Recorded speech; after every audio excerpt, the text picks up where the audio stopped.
ప్రకటించారు. రాజధానుల చట్టాన్ని ఉపసంహరించుకుంటున్నట్టు హైకోర్టుకు వెల్లడించారు.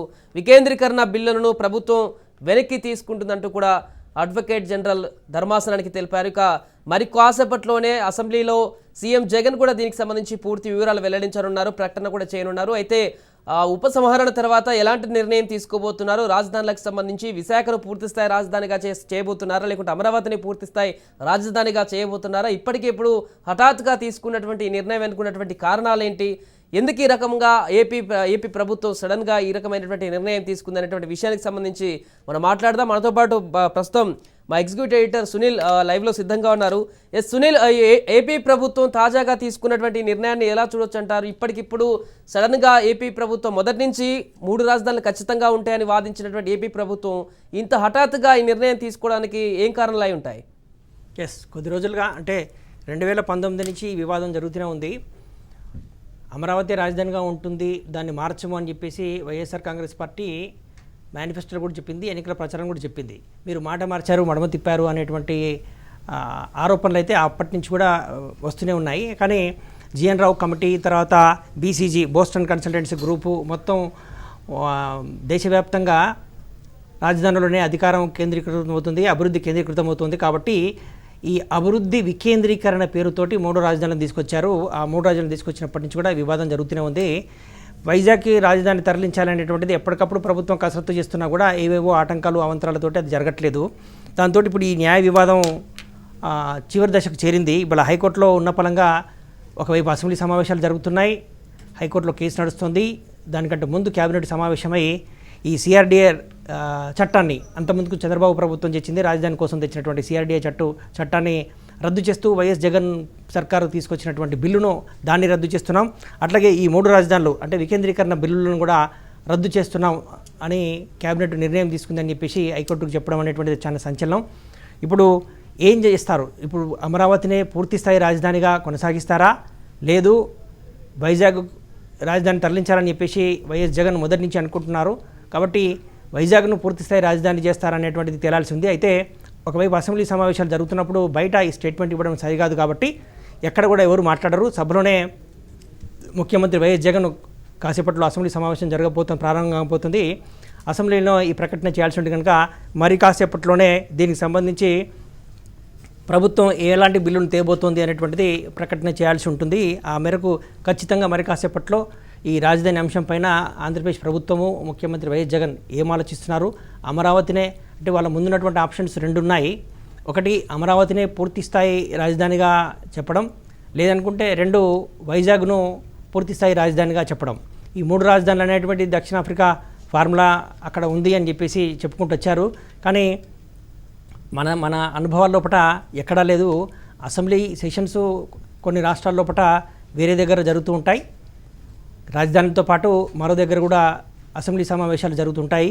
అంతకుమించి పూర్తిగా రాజధాని అయితే ఎక్కడా లేదు. 2వ రాజధాని 3వ రాజధాని అనేటువంటిది. అట్లాగే హైకోర్టు రాజధానిలోనే హైకోర్టు ఉండాలనే నిబంధనలు ఏమీ లేవు. ఈ రకమైనటువంటి అంశాలను బేస్ చేసుకొని ఇప్పుడు హైకోర్టు ఇక్కడ ఉంది, అమరావతిలో ఉంది. సో మరి కర్నూలుకు తరలిస్తామని చెప్పారు. కర్నూలుకి తరలించడం అనేటువంటిది అది అంత ఈజీగా సుప్రీంకోర్టు ఒప్పుకోవాల్సి ఉంటుంది అనేటువంటి న్యాయపరమైన అభిప్రాయాలు వ్యక్తమయ్యాయి. అందులో కొన్ని చిక్కులేవో ఉన్నట్టున్నాయి. అందుకనే ఈ ఉన్నపలంగా ఈ సిఆర్డీఏ చట్టాన్ని రద్దు చేయడం, అట్లాగే 3 రాజధానులు అంటే వికేంద్రీకరణ చట్టాన్ని కూడా కేబినెట్ రద్దు చేసేటువంటి నిర్ణయాలు తీసుకున్నట్టుగా కనపడుతోంది.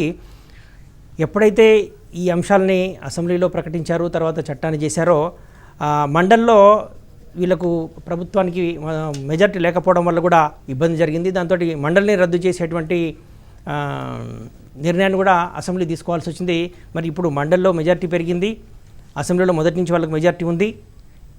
ఈ నేపథ్యంలో ఇప్పుడు ప్రభుత్వం ఏం నిర్ణయం తీసుకోబోతుంది? పూర్తి స్థాయిలో అమరావతినే ఒకవైపు అమరావతి రాజధాని పరిరక్షణ సమితి మొదటి నుంచి కూడా 2 నెలల నుంచి కూడా పోరాటం చేస్తూనే ఉంది. ఇప్పుడు ఏ రకంగా పోతారు అనేటువంటి ఆప్షన్ 1, ఒకటి అమరావతిని పూర్తిస్థాయి రాజధాని చేయడం, 2 వైజాగ్ను రాజధానిగా పూర్తిస్థాయి రాజధానిగాని ప్రకటిస్తారనేదే ఆసక్తికరంగా ఉంది. రైట్, ప్రస్తుతం మనకు బీజేపీ నాయకులు మాజీ ఎమ్మెల్యే పార్థసారథి కూడా జాయిన్ అయ్యారు. పార్థసారథి గారు, సో ఏపీ ప్రభుత్వం తీసుకున్నటువంటి నిర్ణయాన్ని ఎలా చూస్తారు? నిన్ననే బీజేపీ కూడా పూర్తి స్థాయిలో అమరావతి రాజధాని కోసం పోరాటం చేస్తామని ప్రకటన ఇచ్చిన 24 గంటల్లోనే ఈ రకమైనటువంటి ప్రకటన రావడం ఎలా చూస్తారు? ఏ రకంగా ప్రభుత్వం ఆలోచన చేస్తుంది అనుకుంటున్నారు ఏపీ ప్రభుత్వం? నమస్కారం అండి, అందరికీ నమస్కారం. మేము స్వాగతిస్తున్నామండి. మా యొక్క డిమాండ్ మొదటి నుంచి కూడా అదే కదా. మేము ఈ విషయంలో ఉద్యమం చేస్తున్నటువంటి వాళ్ళకి అనేక సందర్భాల్లో సంఘీభావం తెలిపాం. అయితే అక్కడ మేము చెప్పడం ఏంటంటే, అయ్యా గతంలో అసెంబ్లీలో మీరు కూడా దాన్ని ఒప్పుకున్నారు. 30,000 కాదు 33,000 ఎకరాలు ఉండాలని చెప్పేసి మీరు దాన్ని ఒప్పుకున్నారు. అనేక రకాలైనటువంటి యొక్క వీడియో క్లిప్పింగ్స్ ఉన్నాయి, ఒక్కసారి దాన్ని చూడండి.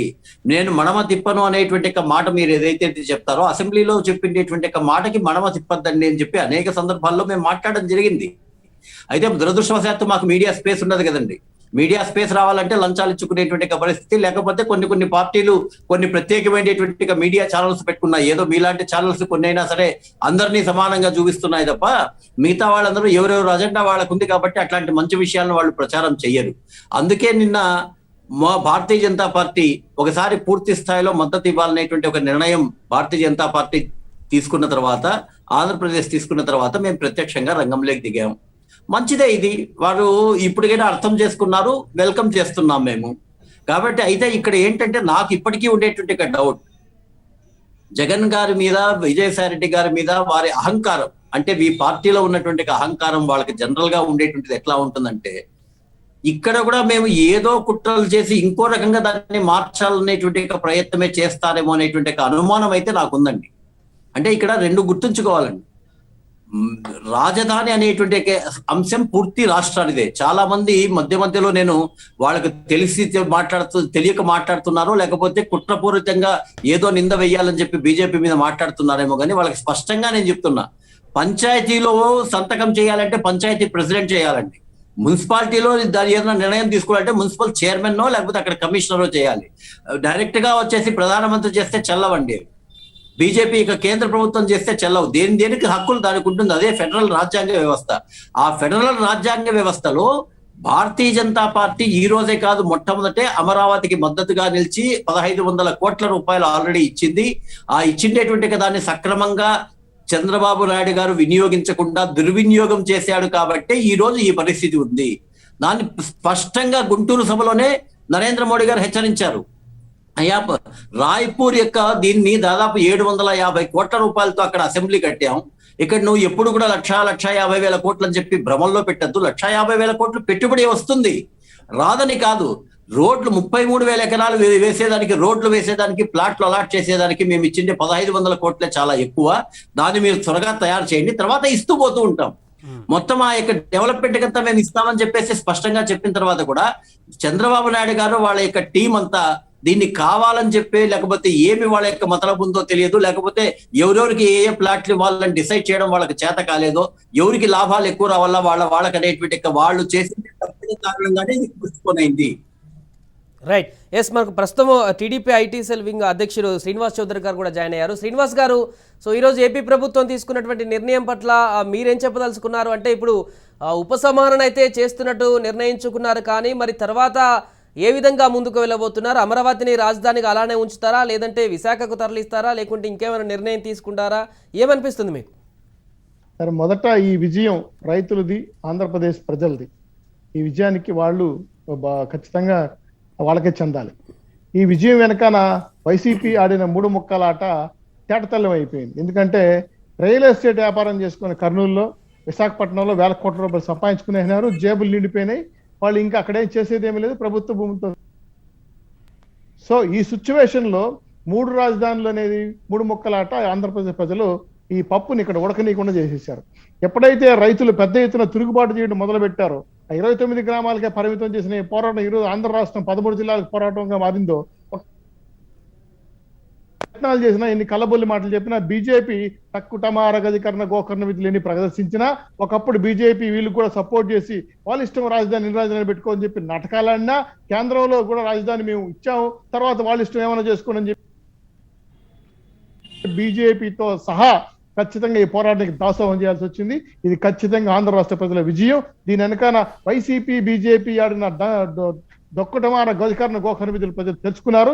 చివరికి అమిత్ షా వచ్చి తిరుపతిలో బీజేపీ నాయకులు తల్లడితే తప్ప, క్లాస్ పీకితే తప్ప ఈరోజు పోరాటానికి మద్దతు ఇవ్వలేని పరిస్థితి ఈరోజు సోమిరాజు గారు చెప్పిన సంఘటన మనం చూసాం. అయితే ఈ 3 రాజధానుల పేరుతో జరిగిన రియల్ ఎస్టేట్ వ్యాపారం, 200 మంది రైతులు ఆత్మహత్య చేసుకున్న సంబంధించిన ఫలితం, అదేవిధంగా 29 గ్రామాలకు ఇవ్వాల్సిన పరిహారం, ఇవన్నీ కూడా సిఆర్డీ బిల్తో సహా ఎన్నిక తీసుకున్నారంటే ప్రజల పోరాటం అంటే ఈ విధంగానే ఉంటుంది. ఢిల్లీలో రైతులు ఏ విధంగా అయితే బీజేపీకి బుద్ధి చెప్పారో, అదేవిధంగా ఆంధ్ర రాష్ట్రంలో రైతులు ఈరోజు మళ్ళీ అధికార పార్టీకి బుద్ధి చెప్పారు. వీళ్ళే వాత పెడతారు, వీళ్ళే వెన్నబోస్తారనే పద్ధతి వీళ్ళు నేర్చుకున్నారు. ఇది కాదు, పోరాడితే పోయేదేమీ లేదు, బానిసంఖ్యలు తప్ప అని చెప్పి ప్రజలు తిరుగుబాటు చేశారు. ఆ తిరుగుబాటులో అధికార పార్టీ, కేంద్రంలో బీజేపీ పార్టీ ఓడిపోయింది. సిగ్గుతో తలదించుకోవాలి. శ్మశానం అని చెప్పిన, గ్రాఫిక్స్ అని చెప్పిన, ఇది రాజమౌళి సినిమా అని చెప్పిన మహానుభావులందరూ ఒక్కసారిగా వచ్చి అమరావతి బిల్డింగ్ నుంచి దూకిపోవాలని నేను మీ ద్వారా కోరుతున్నాను. ఎందుకంటే అక్కడ గ్రాఫిక్స్ ఉన్నాయా, భవనాలు తెలుస్తాయి కదా వాళ్ళు దూకితే. కాబట్టి ఇవన్నీ తెలిసిన విషయాలని కూడా ప్రజలు అర్థం చేసుకున్నారు. ఇంకా తప్పనిసరి పరిస్థితుల్లో దిక్కు లేక, వేరే మార్గం లేక మద్దతు తెలియజేశారు. ఏదేమైనా సరే ఇది ప్రజల విజయమే. తెలుగుదేశం పార్టీ కూడా ఇది పూర్తి సపోర్ట్ చేసింది. 100% రాజధానిలో 39,000 ఎకరాల పైచులు రైతులు రాష్ట్రాన్ని, రాష్ట్ర ప్రభుత్వాన్ని ఇచ్చిన వారు బిడ్డలతో సమానం చూసుకునే భూములకి ఈరోజు న్యాయం జరిగింది. అయితే దీంట్లో రేపు అసెంబ్లీలో ఏ పొరపాట్లు చెప్పి ఈ సిఆర్డీ బిల్లులో ఏమి లింకులు పెట్టి మళ్ళీ పోరాటాన్ని నీరుగార్చడానికి ప్రయత్నం చేస్తారో కానీ ఏది చేసినా సరే ఇంక చల్లదు.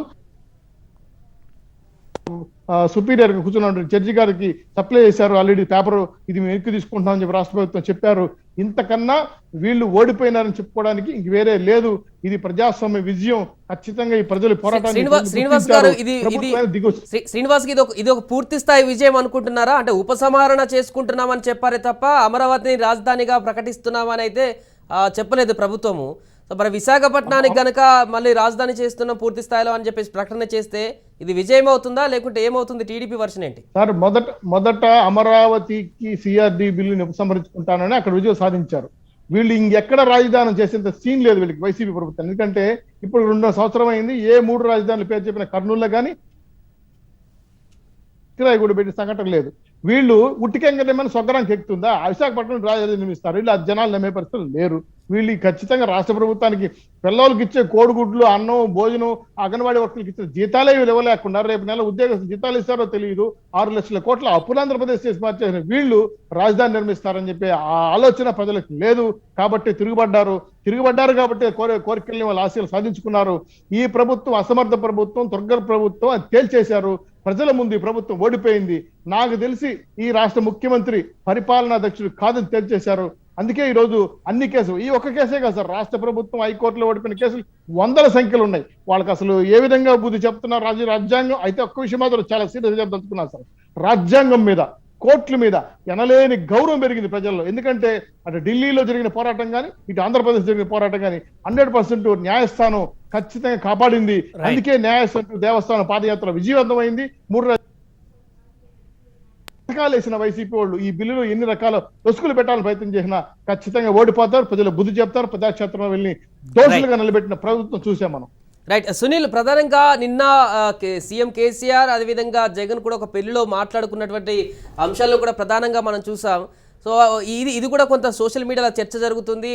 నీటి వాటాల గురించి గొడవ జరిగిన తర్వాత ఇంత నవ్వుతూ సరదాగా మాట్లాడుకొని సుదీర్ఘంగా మాట్లాడుకున్న విషయం కూడా ఏం మాట్లాడుకున్నారనే ఆసక్తి నెలకొన్న కొన్ని గంటల్లోనే ఏపీలో ఒక కీలకమైనటువంటి నిర్ణయం, అంటే రాజకీయ కోణం ఏమైనా ఉందంటారా ఈ నిర్ణయం పట్ల? దానికి ఏం సంబంధం లేదు.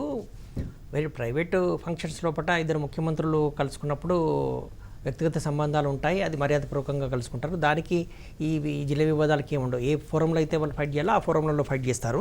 అది అక్కడ అందరూ మిత్రులు, బంధువులకు సంబంధించినటువంటి ఫంక్షన్ కాబట్టి అక్కడ కలుసుకుంటారు, మర్యాదపూర్వకంగానే ఉంటారు. ఏ రాజకీయ నాయకులైనా అదేవిధంగా ఉంటారు. ఆ పరిస్థితుల్లో చంద్రబాబు నాయుడు జగన్ కలుసుకున్నా కూడా అదేవిధంగా ఉంటారు. దానికి దీనికి ఏమీ ఉండకపోవచ్చు. అయితే న్యాయపరమైన అంశాలు ఇందులో ఉన్నాయి. మొదటి నుంచి ఉన్నట్టు చెప్తుంది ఏంటంటే ఈ అసెంబ్లీ ప్రొసీజరే కొద్దిగా ఇబ్బందికరంగా ఉంది. ఇటు అసెంబ్లీలో ఆమోదం పొందింది, అటు మండలిలో మొదట్లో దీన్ని వ్యతిరేకించారు. అప్పుడు టీడీపీకి బలం ఉంది, ఆ తర్వాత కొంత వివాదం నెలకొనుంది. సో అసెంబ్లీకి సంబంధించిన ఈ వ్యవహారాలన్నీ కూడా న్యాయస్థానం సమీక్ష లోపల నిలబడతాయో నిలబడవో అనేటువంటి కొన్ని అనుమానాలు అయితే మొదటి నుంచి నిపుణుల్లో ఉన్నాయి, రాజకీయ వర్గాల్లో కూడా ఉన్నాయి. సో ఆ కోణంలో ఏమైనా ఈ ప్రభుత్వం వెనక్కి తగ్గి మళ్ళీ ఇప్పుడు పూర్తి స్థాయిలో అదే రకమైనటువంటి బిల్లులు మరో రూపంలో తీసుకొచ్చడానికైతే ఆస్కారం ఉంది అనేటువంటిది మనకు అందుతున్నటువంటి సమాచారం. ఆ మేరకు ఇటు కౌన్సిల్లో అటు అసెంబ్లీలో రెండు చోట్ల కూడా మళ్ళీ ఈ కొత్త బిల్లును మూవ్ చేస్తారు. ముఖ్యమంత్రి ప్రకటన చేస్తారు. ప్రకటన చేసిన తర్వాత 10 రోజుల పాటు అసెంబ్లీ సమావేశాలు ఉన్నాయి కాబట్టి ఈ సమావేశాల్లోనే ఆ బిల్లుని తీసుకొస్తారు అనేటువంటిది చర్చ జరుగుతుంది. కాబట్టి ప్రభుత్వం ఇప్పుడు చర్చ జరుగుతున్నట్టుగా ఎక్కడ కూడా అమరావతి రాజధాని కొనసాగుతుందని ప్రకటన చేయలేదు. దీనికి సంబంధించినటువంటి ప్రొసీజర్ను మాత్రమే వెనక్కి తీసుకున్నారు. ఈ లెజిస్లేటివ్ ప్రొసీజర్ను మాత్రమే వాటిని మేము వెనక్కి తీసుకుంటున్నాం, రద్దు చేస్తున్నాం అనేటువంటిది అది క్యాబినెట్ డిసిషన్. దాన్నే హైకోర్టుకు చెప్పారు. దీనికి సంబంధించినటువంటి లెజిస్లేటివ్ ప్రొసీజర్ ఏ విధంగా మళ్ళీ ముందుకు వస్తుందనేది ఆసక్తికరంగా ఉంది. అప్పుడున్నటువంటి లెజిస్లేటివ్ ప్రొసీజర్లో కొన్ని ఏవో లేకునాస్ ఉన్నాయని చెప్పేసి ఈ రకమైనటువంటి నిర్ణయం క్యాబినెట్ తీసుకుంది అనేటువంటిదే రాజకీయ వర్గాల్లో లెజిస్లేటివ్ సర్కిల్లో జరుగుతున్నటువంటి చర్చ. రైట్. మరొకటి, చంద్రబాబు పైన ఈ మధ్య సానుభూతితో మీడియా అటెన్షన్ అంతా కూడా అటు మళ్ళింది అసెంబ్లీలో జరిగిన ఘటన తర్వాత. సో ఇప్పుడు ఈ తీసుకున్నటువంటి ఈ తాజా నిర్ణయం ద్వారా ఆ యొక్క న్యూస్ అటెన్షన్ కూడా కట్టడి చేయగలిగారు అనుకోవచ్చా ఈ నిర్ణయంతో? ఇవన్నీ చిన్న విషయాలు. అటువంటి ఎమోషనల్ ఇష్యూస్ అవి దానికి విధానపరమైన అంశాలకు ఏమాత్రం సంబంధం ఉండదు. ప్రభుత్వాలు ఆ రకంగా కీలకమైనటువంటి విధాన నిర్ణయాలు బయట జరుగుతున్నటువంటి ఎమోషనల్ ఇష్యూస్కి లింక్ అయ్యి నిర్ణయాలు తీసుకోరు. ఇది నాకున్నటువంటి సమాచారం ప్రకారం అయితే అప్పుడు అసెంబ్లీ ప్రొసీజరల్ రాంగ్స్ కొన్ని ఉన్నాయి. ఇప్పుడు కోర్టు ఏం చెప్తుంది? ప్రొసీజరల్ రాంగ్స్ ఏమన్నా ఉన్నాయా అని అడుగుతుంది. అన్నిటి మీద విధానపరమైన నిర్ణయాలు తీసుకునే అధికారం, పూర్తి అధికారం అసెంబ్లీకి ఉంటుంది. ఇంతకుముందుకు పార్థసారథి గారు, మాజీ ఎమ్మెల్యే గారు, విషయాలన్నీ కూడా తెలిసినటువంటి వాళ్ళు అదే చెప్పారు. ఈ రాజధానికి సంబంధించిన అంశం పూర్తిగా రాష్ట్ర ప్రభుత్వానికి ఉండేటువంటి అధికారం. సో అసెంబ్లీ ఆ మేరకు చట్టాలను చేస్తుంది. అసెంబ్లీ చట్టాలను చేయడం లోపల ప్రొసీజరల్ రాంగ్స్ ఏమన్నా ఉన్నాయా అనేటువంటిది జ్యుడిషియల్ రివ్యూలో తేలుతుంది. సో ఇప్పుడు జ్యుడిషియల్ రివ్యూ జరుగుతుంది కాబట్టి ఆ ప్రొసీజరల్ రాంగ్స్ ఏవో ఉండి ఉంటాయి అనేటువంటిది ప్రభుత్వ ప్రజల దృష్టికి వచ్చి ఉంటుంది. అందుకనే కోర్టు తప్పుపట్టడానికంటే ముందే వీటిని మేము ఇప్పుడు రద్దు చేస్తున్నాం, క్యాబినెట్ నిర్ణయం తీసుకుంది అనేటువంటి ప్రకటన చేసి ఉంటారు ఇంత హఠాత్తుగా. అంతేగాని ఈ 3 రాజధానుల అంశానికి సంబంధించి ప్రభుత్వం విధానపరంగా వెనక్కిపోతున్నట్టుగా అయితే ఎక్కడా లేదు. ఆ రకంగా విధానపరంగా వెనక్కిపోతున్నట్టయితే దానికి లోతైన చర్చ, కసరత్తు జరిగి ఉండేది. ఇప్పుడు బయట వీళ్ళు చెప్తున్నట్టుగా ఈ ఉద్యమానికి భయపడిపోయో లేకపోతే ఇంకో దానికి భయపడిపోయో ప్రభుత్వం వెనక్కి తగ్గిందైతే నేను అనుకోవట్లేదు. ప్రొసీజరల్ రాంగ్స్ ఏవో ఉండి ఉంటాయి, అందుకు సంబంధించే ప్రభుత్వం ఈ విధంగా వెనక్కి తగ్గింది అనేటువంటిది అయితే రైట్. జనసేన నుంచి విజయ్ కుమార్ గారు కూడా జాయిన్ అయ్యారు, అధికార ప్రతినిధి. ఎస్ విజయ్ కుమార్ గారు, సో మొత్తానికి సిఆర్డీఏ బిల్లుకు సంబంధించి రాష్ట్ర ప్రభుత్వం ఉపసంహరించుకుంటున్నటువంటి నిర్ణయానికి సంబంధించి మీరేం చెప్తారు? రైతులు చాలా కాలం నుంచి చేస్తున్నటువంటి పోరాటానికి ఈరోజు ఒక ముగింపు లభించింది అనుకోవచ్చా ఈ నిర్ణయంతో? నమస్కారం అండి, మీకు అలాగే ప్యానెల్లో ఉన్న పెద్దలకి నమస్కారం అండి. వాస్తవానికి ఇది ఒక పోరాటం, ఇది అన్యాయంగా జరిగిన ఒక అంశమే. ఎందుకంటే వైఎస్ఆర్సీపీ పార్టీ మొత్తం అందరూ కూడా అమరావతి రాజధాని అని చెప్పి చాలా క్లారిటీగా ఆంధ్రప్రదేశ్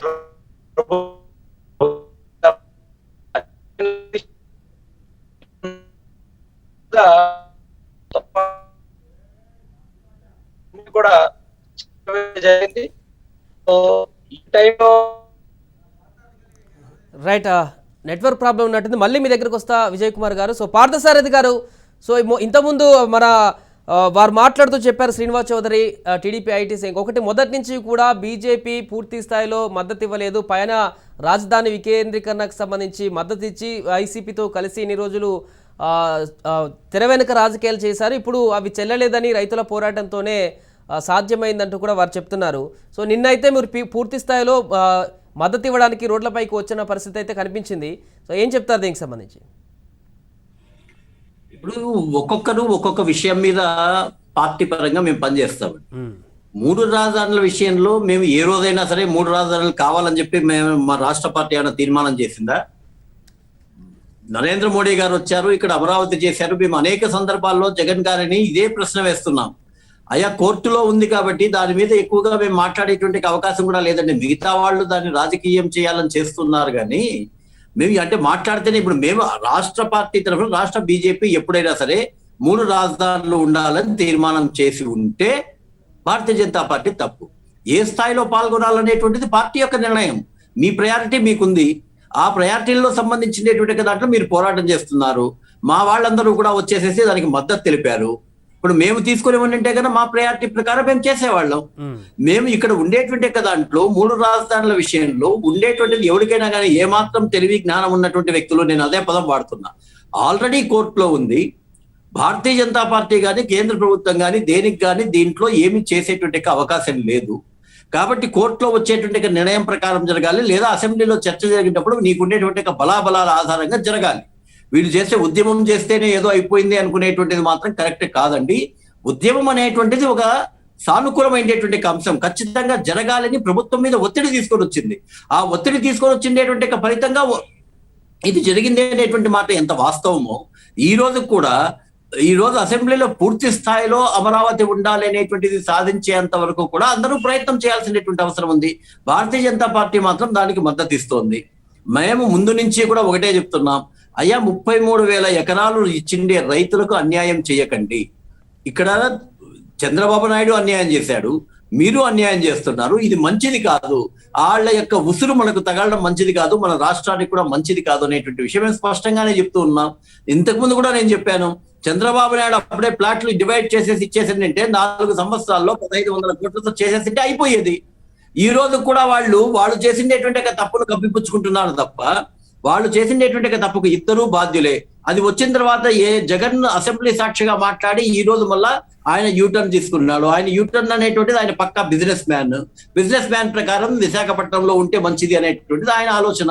అయినా ఆయన అధికారంలో ఉన్నంత వరకు రాష్ట్ర ప్రభుత్వంలో వాళ్ళు అనుకున్నది, ఎందుకంటే 151 సీట్లు ఇచ్చాం కదా, మన కర్మ కొద్దీ చంద్రబాబు నాయుడు ఆ రోజు నరేంద్ర మోడీ గారిని వీళ్ళు విమర్శించే కారణంగా, వారికి మద్దతు తీసుకెళ్లే కారణంగా ప్రజలందరూ కూడా చంద్రబాబు నాయుడుకు బుద్ధి చెప్పాలనుకున్నారు, కానీ జగన్ కి ఇన్ని సీట్లు ఇవ్వాలని అనుకోలేదండి.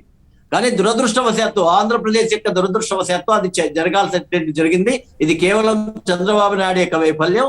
ఈ రోజు చేస్తున్నారు కాబట్టి ఇప్పటికైనా సక్రమంగా రాజకీయ పరమైనటువంటి ఆలోచనలో కాకుండా రాష్ట్రం అభివృద్ధి కోసం అమరావతి బాగుంటుందనేటువంటి విషయాన్ని అనేక రకాలుగా ఫోకస్ చేసి నచ్చజెప్పి అని ప్రజల నుంచి మద్దతు తీసుకోవాల్సినటువంటి అవసరం ఉంది.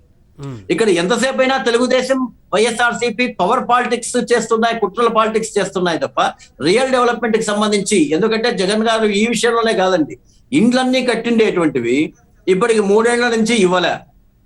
ఈ రోజు వచ్చిండేటువంటి భూముల విషయంలో వాళ్ళ తరఫునే వేసేసి మళ్ళా దాన్ని అంతా పెండింగ్ పెట్టారు. అభివృద్ధి అనేటువంటిది జగన్ గారి ప్రభుత్వంలో శూన్యం. కేంద్ర ప్రభుత్వం ద్వారా ఏం పనులు జరుగుతున్నాయి అవి మాత్రమే జరుగుతున్నాయి. ఇప్పుడు అమరావతి విషయంలో కూడా ఒకవేళ నువ్వు చేయాలనుకున్నా నీ పాటికి నువ్వు డెవలప్మెంట్ గత ప్రభుత్వం చేసింటే దాన్ని నువ్వు కంటిన్యూ చేయాలి కదా. నువ్వు డెవలప్మెంట్ అమరావతి రాజధాని ఇంకో చోట ఉండేవండి. ఒకవేళ మీ కెపాసిటీ అట్లే ఉండి, లేకపోతే మీ ఆలోచన అట్లే ఉంటే మినిమం 33,000 ఎకరాలు డెవలప్ చేయాల్సింటే కనీస బాధ్యత ప్రభుత్వానికి ఉంది కదా. ఇది అనేక సందర్భాల్లో మేము చెప్పడం జరిగింది, అనేక సందర్భాల్లో మా ధర్నాల విషయంలో కూడా మేము చెప్పడం జరిగింది. సో భారతీయ జనతా పార్టీ ఈ రోజు నిన్న వచ్చిండేటువంటి పరిస్థితుల ఆధారంగా అవకాశం ఉంది కాబట్టి మనము కూడా దీనికి పూర్తి స్థాయిలో మద్దతు ఇస్తే బాగుంటుందనే ఉద్దేశంతో నిన్న నిర్ణయం తీసుకొని మనమందరం రావడం జరిగింది. దాని ఫలితం ఈ రోజు మనం చూస్తున్నాం. కాబట్టి ఇక్కడ నేనేమంటానంటే, ఇక్కడ ప్రజలు కానీ మీడియా కానీ ఇంకొకరు కానీ గుర్తించాల్సిందంటే Bharatiya Janata party stand clear గా ఉంటుంది. ఎక్కడ కానీ యాంబిగిటీ అనేటువంటిది లేదు.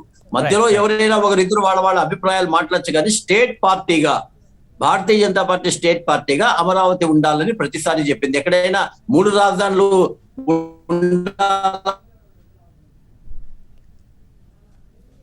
రైట్ పార్థసారి గారు, ప్రస్తుతం అమరావతిలో అక్కడ ఈ నిర్ణయం తీసుకున్న తర్వాత, ఉపసంహరణ నిర్ణయం వచ్చిన తర్వాత అమరావతి రైతులు ఏమంటున్నారు, అక్కడ రైతుల యొక్క అభిప్రాయం ఏ విధంగా ఉందో తెలుసుకుందాం. మా ప్రతినిధి చరిత్ర కుమార్ అమరావతి నుంచే రైతులతో మాట్లాడించే ప్రయత్నం చేయబోతున్నారు. లైవ్ లో చూద్దాం ఇప్పుడు. చరిత్ర కుమార్, అక్కడ ఏ రకమైనటువంటి పరిస్థితి ఉంది, రైతులు ఏమంటున్నారు, ఉపసంహరణ నిర్ణయం ప్రభుత్వం తీసుకున్న తర్వాత ఏ రకంగా రైతులు దీనికి సంబంధించిన నిర్ణయాన్ని చెప్తున్నారు? Good afternoon sir. ఇక్కడ రైతులు కోర్టులో ఏదైతే రాష్ట్ర ప్రభుత్వం ఉపసంహరించుకుంది 3 రాజధానుల నిర్ణయం అనే తర్వాత రైతుల్లో కొంత ఉత్సాహం ఉంది. అలాగే రైతుల అనుమానం కూడా ఉంది. రైతులు ఉండే పరిస్థితి ఇక్కడ ప్రభుత్వం ఇదే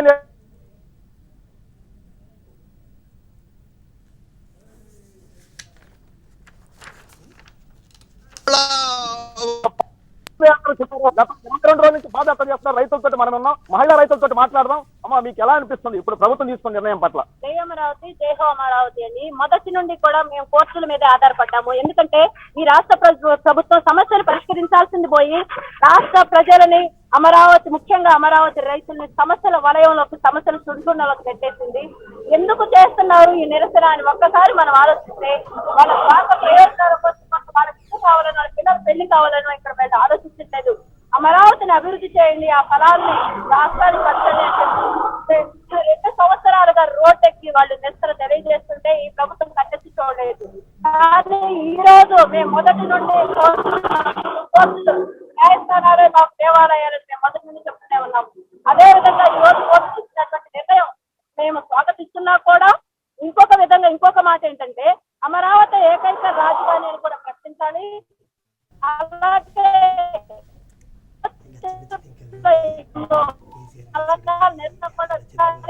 అది ఎంత పర్టికులర్ సమయాన్ని కూడా నిర్దేశించాలి. అప్పుడు మేము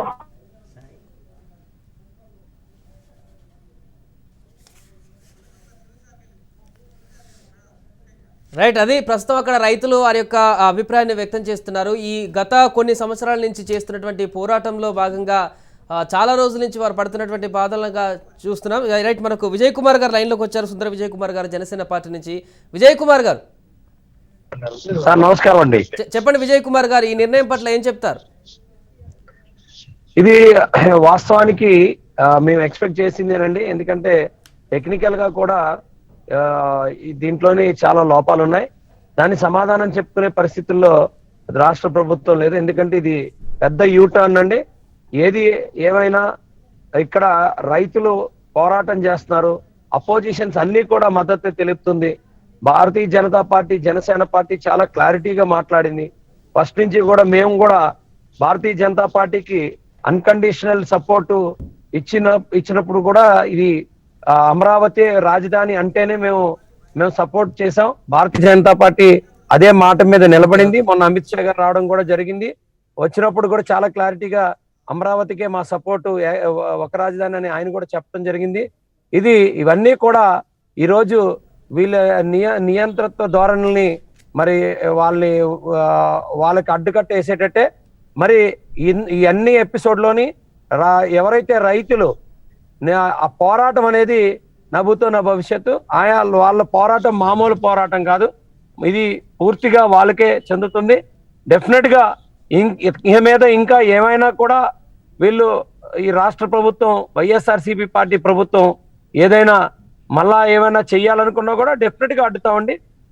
మన ఆంధ్రప్రదేశ్ రాష్ట్రానికి ఒకే ఒక్క రాజధాని, ఆ రాజధాని అమరావతి అండి.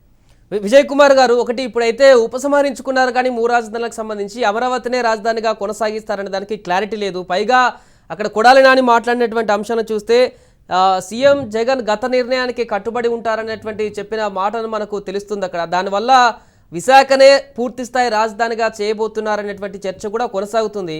సో దీన్ని ఎలా చూస్తారు? విశాఖనే రాజధానిగా చేస్తే ఎలా ఉంటుందంటారు పరిస్థితి?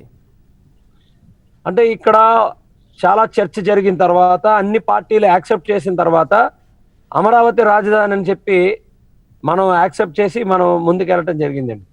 ఈరోజు విశాఖపట్నం రాజధాని అని చెప్పి కేవలం విశాఖపట్నాన్ని అమ్ముకు తినడానికి అనేది విశాఖపట్నం ప్రజలకి చాలా క్లారిటీగా తెలుసు. ఎందుకంటే అదే మొట్టమొదటిగా విశాఖపట్నమే రాజధాని అని చెప్పి స్టార్టింగ్ అమరావతి లేనప్పుడైతే డెఫినెట్గా విశాఖపట్నం అందరూ కూడా హర్షించేవాళ్ళు.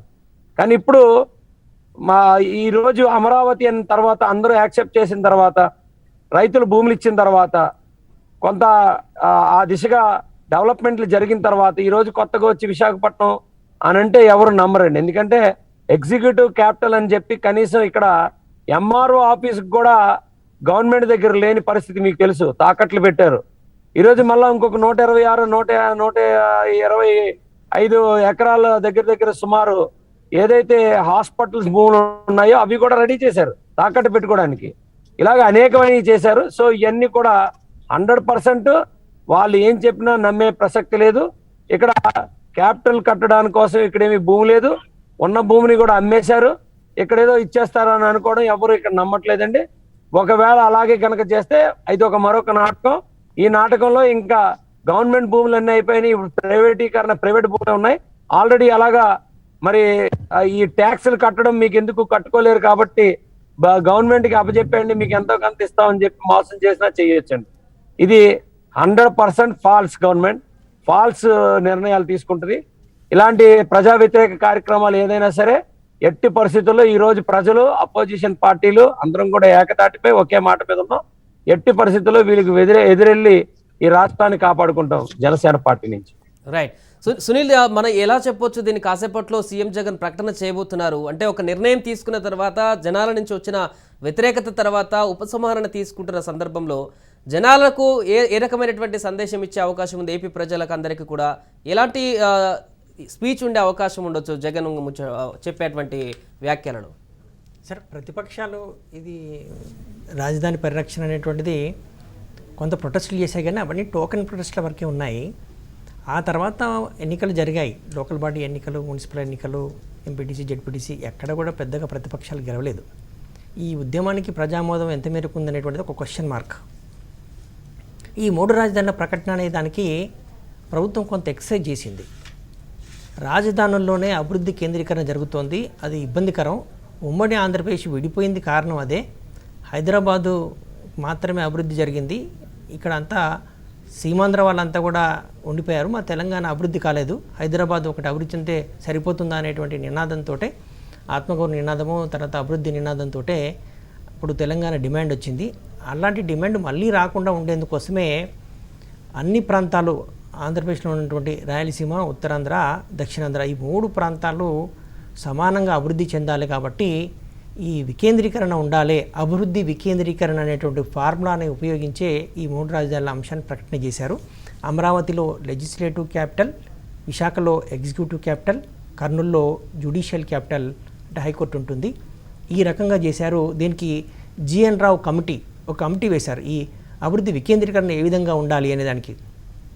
తర్వాత బోస్టన్ కన్సల్టెన్సీ గ్రూప్ కూడా ఒక లోతైనటువంటి నివేదిక ఇచ్చింది. ఈ బోస్టన్ కన్సల్టెన్సీ గ్రూప్ నివేదిక, ఆ తర్వాత జిఎన్ రావు కమిటీ నివేదిక, వీటి ఆధారంగానే ఈ అభివృద్ధి వికేంద్రీకరణ బిల్లును అసెంబ్లీలో ప్రభుత్వం పెట్టింది. కానీ ప్రతిపక్షాలు ఆరోపించవచ్చు, అది వైఎస్ జగను ఆలోచనల మేరకే, 3 రాజధాని ఆలోచనల మేరకే ఈ బోస్టన్ కన్సల్టెన్సీ గ్రూప్ నివేదిక ఇచ్చింది, జిఎన్ రావు కమిటీ కూడా అదేవిధంగా నివేదిక ఇచ్చిందని చెప్పేసి ప్రతిపక్షాలు ఆరోపించవచ్చు. కానీ ప్రభుత్వంకు ఉన్నటువంటి డెవలప్మెంటల్ మోడల్ ఏంటి అంటే అభివృద్ధి వికేంద్రీకరణ, 3 ప్రాంతాలు సమానంగా అభివృద్ధి చెందాలనేటువంటిది. అది ఈ ప్రభుత్వానికి ఉన్నటువంటి యూఎస్పీ ఫిలాసఫీ. ఇప్పుడు ప్రభుత్వం ఉన్న పలంగా తాను ఇంతగా ఎక్సైజ్ చేసినటువంటి విధానానికి తానే వెనక్కి తీసుకున్నట్టయితే ఆ క్రెడిబిలిటీ పోతుంది. అది ఆ విధంగా ఈ 3 రాజధానుల అంశం మీద ప్రభుత్వం ఎలాంటి చర్చ జరగకుండా వెనక్కి తగ్గుతుందని అయితే నేనైతే అనుకోవడం లేదు. మనకు ఉన్నటువంటి సమాచారం కూడా అలాంటి సమాచారం ఏమీ లేదు. ఇప్పుడు మీరు చెప్తున్నట్టుగానే మంత్రి కొడాలి నాని కూడా తీసుకున్నటువంటి విధానానికి కట్టుబడి ఉంటాడు ముఖ్యమంత్రి అనేటువంటిదే చెప్పారు.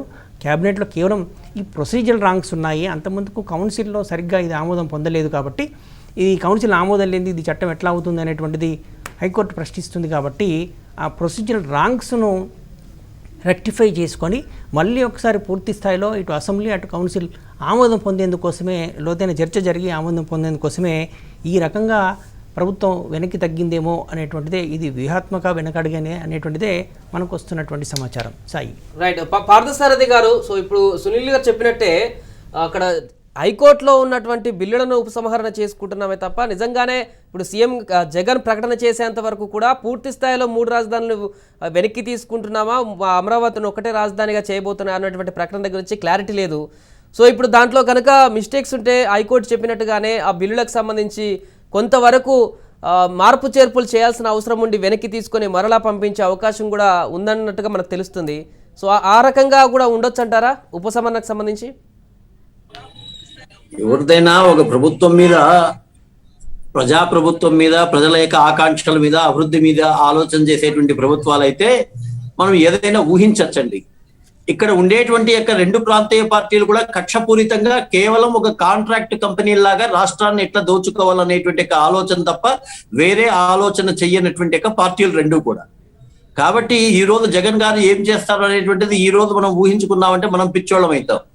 ఆయన యొక్క టెక్నికల్ గా ఆయనకు ఉండేటువంటి యొక్క దీంట్లో ఆయనకు లాభం, ఆయనకంటే ఆయన సొంత కంపెనీకి ఏమి లాభం వస్తుంది, అమరావతిలోనే ఉంటే లాభం వస్తుంది, అక్కడ ఉండే భూములంతా కూడా వాళ్ళకి వాళ్ళ అనుచరులకు అందరికీ బాగుంటే కనుక అమరావతిని కంటిన్యూ చేసేవాడు. ఇప్పుడు విశాఖపట్నంలో మొత్తం అంతా భూముల్లో వాళ్ళ కంపెనీలకంతా కూడా ఉన్నాయి కాబట్టి అక్కడికి పోవాలనేటువంటిది ఆయన ఆలోచన. మెజారిటీ ఆయనకు ఉన్నంత వరకు మనం ఏది ఊహించలేమండి. వాస్తవంగా అతనికి మెదడులో మనసులో ఏముంది వాళ్ళది, ఎందుకంటే పెద్ద స్ట్రాటజిస్టులు వాళ్ళు, దాంట్లో అనుమానమే అవసరం లేదు. రాజకీయాల్లో ఏ విధంగా డబ్బులు పంచాలనే విషయంలో కానీ, డబ్బులు పంచిన తర్వాత ఏ విధంగా ఓట్లు తెచ్చుకోవాలనే కానీ, ఎమ్మెల్యేస్ ఏ విధంగా డమ్మీ చేయాలా, ఎందుకంటే ఎన్నికలకు ముందే వాళ్ళకందరికీ డబ్బులు ఇచ్చారు కాబట్టి ఎమ్మెల్యేస్ అందరికీ డమ్మీలు చేసుకోవడం ఎలా కానీ, ఈ రోజు ప్రజల యొక్క ఆస్తులు ఏ విధంగా తీసుకుని వచ్చి పంచి డబ్బులు ప్రజలకే ఇచ్చి పక్కన ఉండేటువంటి మద్యంలోనూ ఇసుకలోనూ ఎంత అక్రమం జరిగినా ప్రజల నుంచి వ్యతిరేకత రాకుండా, ఆందోళనలు చేయకుండా ఉండేటువంటి విధానంలో చూసుకోవడం, ఇట్లాంటి దాంట్లో వాళ్ళు సిద్ధహస్తులు వాళ్ళు. కాబట్టి ఈ రోజే మనం ఏదో భుజాలు గొప్ప అయిపోయిందని చెప్పి అనుకోవాల్సిన అవసరం లేదు. పూర్తి స్థాయిలో అది జరిగి అమరావతి అక్కడ ఉంటుంది అనుకునేంత వరకు కూడా ఈ రైతులకు కానీ ఆంధ్రప్రదేశ్ రాష్ట్రానికి కానీ పూర్తి స్థాయిలో మనకు ఇన్ఫర్మేషన్ తెలియదు. అయితే నేను ఇప్పటికీ చెప్తున్నా, నిజంగా వైఎస్ఆర్సీపీ స్టాండ్ అదే అయి ఉండింటే ఆ రోజుల్లోనే అసెంబ్లీలో మీరు అట్లా మాట్లాడాలి. ప్రతిపక్ష నాయకుడిగా మీరు ఆ రోజు దాన్ని వెల్కమ్ చేశారు. 33,000 ఎకరాలు ఉండాల్సిందే అన్నారు. వేరే వాళ్ళు 30 అంతెందుకు, అన్ని వేల ఎకరాలు ఎందుకు అంటే భవిష్యత్తులో మంచి రాజధాని కావాలంటే అంతే ఉండాలని చెప్పేసి కూడా మాట్లాడారు. ఈ రోజు వెనక్కి పోవడానికి తగిన కారణాలు మీరు చెప్పడం లే. మీరు అధికార వికేంద్రీకరణ అనేటువంటి దాని గురించి మీరు చెప్తున్నారు, మంచిదే అది. అయితే దాన్ని ప్రజలను ఒప్పించగలగాలి. అయితే ఇక్కడ ఆల్రెడీ ఒక డెసిషన్ అయిపోయింది. వాస్తవంగా అయితే తెలుగుదేశం కూడా కృష్ణా కమిషన్ ఇచ్చినటువంటి డెసిషన్ ప్రకారం చెయ్యలేదు అనేటువంటిది కూడా వాస్తవమే. కృష్ణా కమిషన్ లో ఎక్కడ అమరావతిలో ఉండాలనేటువంటిది లేదు. అనేక రకాలైనటువంటి లోటుపాట్లను చర్చించారు. వాళ్ళు అహంకారంగానే కేవలం స్వార్థంతో అక్కడ వాళ్ళు వాళ్ళ వర్గానికి ఉండేటువంటి భూముల కోసం అమరావతిని చేశారు. అయినా ఒక్కసారి అయిపోయిన తర్వాత వాపస్ తీసుకునే ముందు వైఎస్ఆర్ జగన్ పార్టీ ఖచ్చితంగా అందరితో ఆలోచన చేసి వాస్తవాలు ఏముందో తెలియజేసి ప్రజలు ఒప్పించిండాలా. అలాగే ఒప్పించినప్పుడు ఈ 33,000 ఎకరాలకి తగిన బెనిఫిట్ ఏ విధంగా ఇస్తున్నామో చెప్పాలా. అవన్నీ లేకుండా ప్రజావేదిక కూల్చడంతో మొదలుపెట్టి వైఎస్ఆర్సీపీ జగన్ పార్టీ కేవలం అహంకార పూరితంగానే ఉంది. దీన్ని పిచ్చి తుగ్లక్ అనేటువంటి పదంలో వేరే వాళ్ళు వాడుతున్నారు కానీ నేను పిచ్చి తుగ్లక్ అనేటువంటి పదం వాడను కానీ తుగ్లక్ లాంటి వ్యవహారం అనేటువంటిది మాత్రం నేను మాట్లాడతా. ఎందుకంటే పిచ్చి తుగ్లక్ అంటే అతనికి పిచ్చి ఉందనుకోవచ్చు. ఇక్కడ చాలా కేటగిరికల్ గా జగన్ గారు వాళ్ళ యొక్క టీం అంతా కూడా జస్ట్ సింపుల్ ఏది నాకు బెనిఫిట్ అంటే వైఎస్ఆర్సీపీలో ఉండేటువంటి అందరు నాయకులు కూడా కాదండి, వాళ్ళ వ్యక్తిగతమైనటువంటి వ్యాపారాలకి అభివృద్ధికి ఏది బెనిఫిట్ అంతవరకే ఆలోచన చేస్తున్నా అనేటువంటి అందరు విఘ్నులు చెప్పేటువంటి మాట అది. దీంట్లో ఎవరికి అనుమానం లేదు. అయితే 151 సీట్లు ఉన్నాయి కాబట్టి ఎవ్వరము ఏమీ చెయ్యలేము. ఇది కూడా నేను క్లియర్ గా చెప్తున్నానండి. కాకపోతే ప్రజా ఒత్తిడి ద్వారా తీసుకొని వచ్చి వాళ్ళకి భవిష్యత్తులో మీకు ఓట్లు వెయ్యము అనేటువంటి స్థాయిలో తీసుకుని రావాలి. ఇక్కడ దురదృష్టం ఏంటంటే అటువంటి నమ్మకం చంద్రబాబు నాయుడు కల్పించలేడు. అతని మీద ఎప్పటి నుంచి కూడా స్టార్టింగ్ నుంచి తీసుకుంటే వెన్నుపోటు తీసిన బామ్మ దగ్గర నుంచి తీసుకున్న తర్వాత వాజ్పేయి గారిని మళ్ళా వాజ్పేయి గారి ద్వారా అధికారంలోకి వచ్చి విమర్శించిన తర్వాత, అట్లాగే దాని తర్వాత మోడీ గారి ద్వారా అధికారంలోకి వచ్చి మళ్ళీ మోడీ గారిని విమర్శించిన తర్వాత, సంబంధం లేకుండా వాళ్ళ యొక్క తల్లిని వాళ్ళ వీళ్ళని అందరినీ కూడా విమర్శించిన తర్వాత చంద్రబాబు నాయుడు మీద ప్రజలకు కూడా ఎలాంటి యొక్క విశ్వాసం లేదు. ఈ రోజు ఒకటేనండి, భారతీయ జనతా పార్టీ వైపుకు అందరూ రావాలి, అందరూ భారతీయ జనతా పార్టీలో యాక్టివ్ గా పాల్గొనాలి, చేరాలి. అప్పుడు మాత్రమే సరైన నిర్ణయం వస్తుందని నేను భావిస్తాను. రైట్, మనకు అడ్వకేట్ గోశాల శ్రీనివాస్ గారు కూడా జాయిన్ అయ్యారు, వారితో కూడా మాట్లాడదాం. శ్రీనివాస్ గారు, సో ఈ రోజు హైకోర్టులో అడ్వకేట్ జనరల్ ఇచ్చినటువంటి ఈ అంశానికి సంబంధించి లీగల్ గా ఎలా చూస్తారు? అంటే రాజధానుల ఉపసంహరణ బిల్లుకు సంబంధించి అంటే ఇది పూర్తిగా రాజధానులను వెనక్కి తీసుకున్నట్టుగా అనుకోవచ్చా, లేకుంటే కరెక్షన్ కి సంబంధించి ఉపసంహరణ అనుకోవచ్చుగా? ఎలా చూడొచ్చు అంటారు దీన్ని? మంచి ప్రశ్న వచ్చారండి. మంచి చర్చ వెంటనే తీసుకున్నారు మీరు, చాలా మిమ్మల్ని అభినందించాలి. దీనికి సరైనటువంటి జవాబు చెప్పకపోతే మనం ఇంకా దీన్ని బాగా ఎక్కువ కన్ఫ్యూజన్ లో పెట్టినట్టు ఉంటుంది. ఇప్పటిదాకా కన్ఫ్యూజన్ లోనే ఉంది. ఈవేళ ఇది 3 రాజధానుల బిల్లు కానీ, లేకపోతే capital regional development authority bill కానీ, దాన్ని రద్దు చేసినట్టు బిల్లు కానీ న్యాయస్థానం ముందు హైకోర్టులో వీటిని సవాల్ చేశారు. సవాల్ చేస్తుంటే వాటి మీద ఆర్గ్యుమెంట్స్ అవుతుంటే ప్రభుత్వం తన నిర్ణయాన్ని ఇవాళ అడ్వకేట్ జనరల్ ద్వారా కోర్టులో ఆయన రిప్రజెంట్ చేశారు. మేము విత్డ్రా చేసుకుంటున్నాం ఈ చట్టాలని. ప్రభుత్వం ఏదైతే చట్టాలు చేసిందో ఆ ప్రభుత్వం చట్టాలు విత్డ్రా చేసుకునేటువంటి సౌలభ్యం, ఆ అధికారము, ఆ అవకాశము ప్రభుత్వానికి ఎప్పుడూ ఉంటుంది. కోర్టులో వాద్యం ఉన్నా లేకపోయినా, ఎవరిని సవాల్ చేసినా చేయకపోయినా, మన కేంద్ర ప్రభుత్వం చాలా చట్టాలను తీసేసుకుంది, వెనక్కి రిపీల్ చేసింది.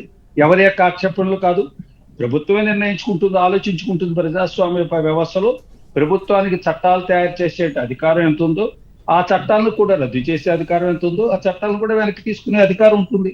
మొన్న మధ్య మనం చూసాం, కేంద్రంలో 3 వ్యవసాయ చట్టాలని కేంద్ర ప్రభుత్వం వెనక్కి తీసుకుంటున్నట్టు ప్రకటించింది.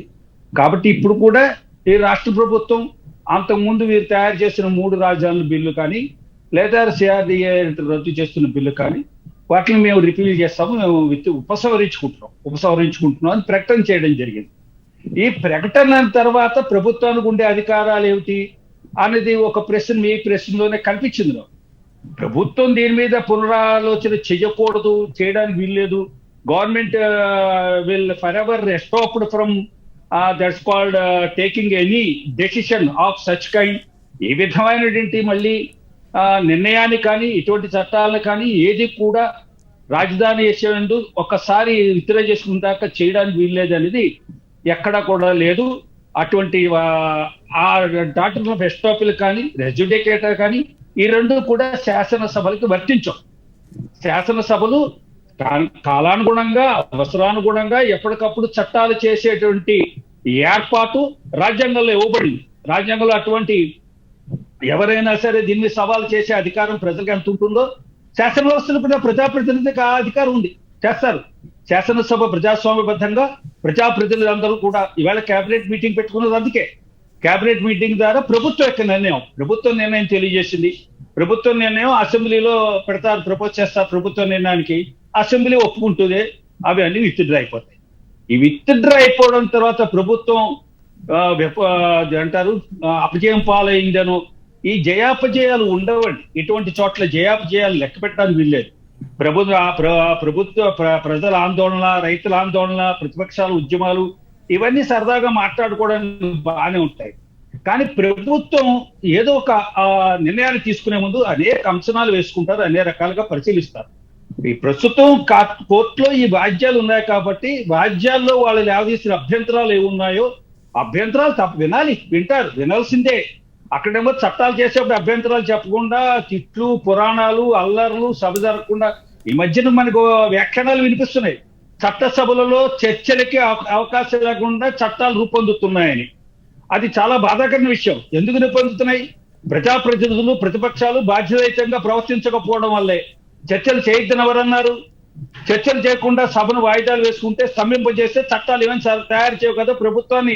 ప్రభుత్వం తను ఏ అనుకుందో ఆ సంస్కరణలు తీసుకురాలేదు కదా అని వ్యూహాలు రచించుకుంటూ, అల్లర్లు చేసుకుంటూ, ఆ అల్లర్లో విజయం సాధిస్తే వాళ్ళ యొక్క ఛాంబర్లో పండుగలు చేసుకుంటూ, ఇది మనం ప్రత్యక్షంగా చూస్తున్నాం. ప్రజలకు తెలిసిన విషయాలు మాట్లాడకపోతే ప్రజలు నా విద్యతను కూడా ప్రశ్నిస్తారు, నా ఇంటిగ్రిటీని కూడా ప్రశ్నిస్తారు.